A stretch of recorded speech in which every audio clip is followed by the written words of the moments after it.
Welcome back, everyone. Last, you're going to be hearing from me in the Chinese Sayings podcast for a while. This is the season finale. Time to disappear for a while like last time. Go take a little break. Maybe head to Mustique for a while to recharge. Laszlo Montgomery here with another musical chengyu, a Chinese saying. I'll be honest with you, I had to get a spatula and scrape the bottom of the pot here. I actually have about 4 remaining Chinese sayings here that got slotted in the musical category, but after reading the stories, I have to be honest, nothing got me excited. But this one today stars Master Kong himself, Kongzi, better known in the English-speaking world as Confucius. That's the one I decided to go with. And I could guarantee, unless you already know the story from the Lunyu, the Analects of Confucius, you won't have a clue what these 4 characters mean. Now this one today has a 4-character and a 6-character version. It's one of those. But either way, you're good. So let's tell the 4-character version first, and then in a minute I'll get to the deluxe version that offers the 50% premium on the number of Chinese characters used in the idiom. So our chengyu this week is 不知肉味. Let's get right on it. 不 means no or not. 知 means to know, the verb. 不知 don't know. And 肉 means meat, beef, pork, whatever. And 味, you may recall from back in season 1, 味如鸡肋, tastes like chicken ribs. 味 means the taste of something. So 不知肉味, no meat taste. Okay, something has to do with not knowing the taste of meat, that much we can tell, but what does that mean?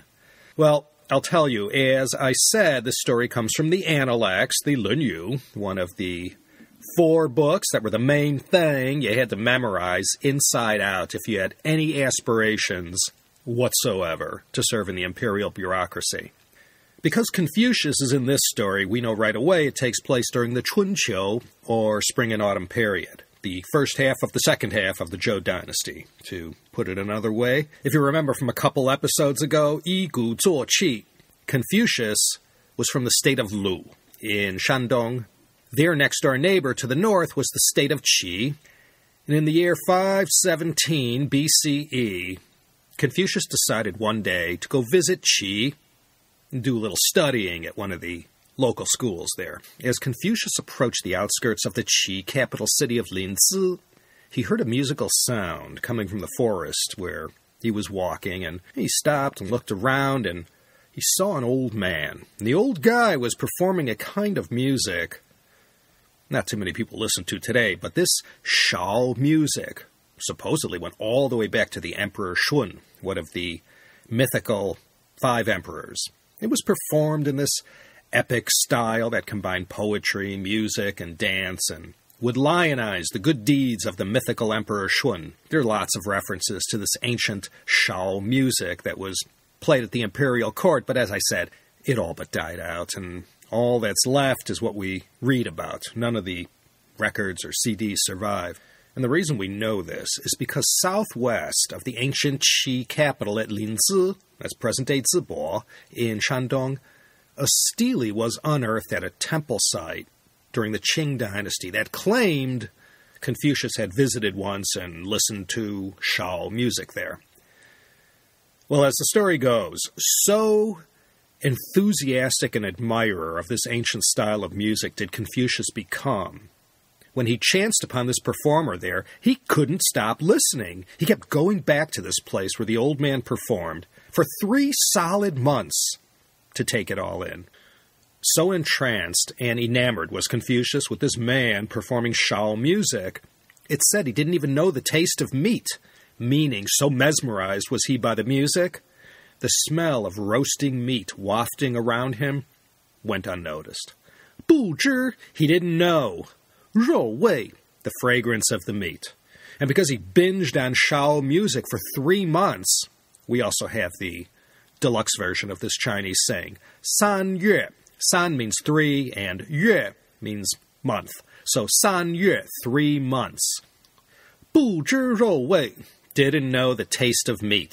In other words, if someone was grilling up a steak or lamb kebabs or something like that, no matter how pungent and tantalizing the smell was, it went completely unnoticed by the great sage because he was too enraptured by the sound of the Shao music.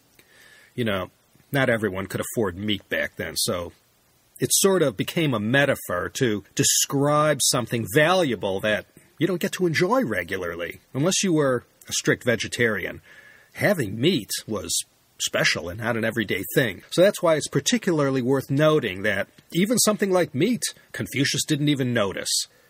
So when you're talking to someone about your friend or husband or whoever, and that they've been utterly captivated by something to the extent that it appears as if they have lost touch with reality and can focus on nothing else, their Facebook page or some video game, you can say they 不知肉味. They couldn't even tell the smell of meat.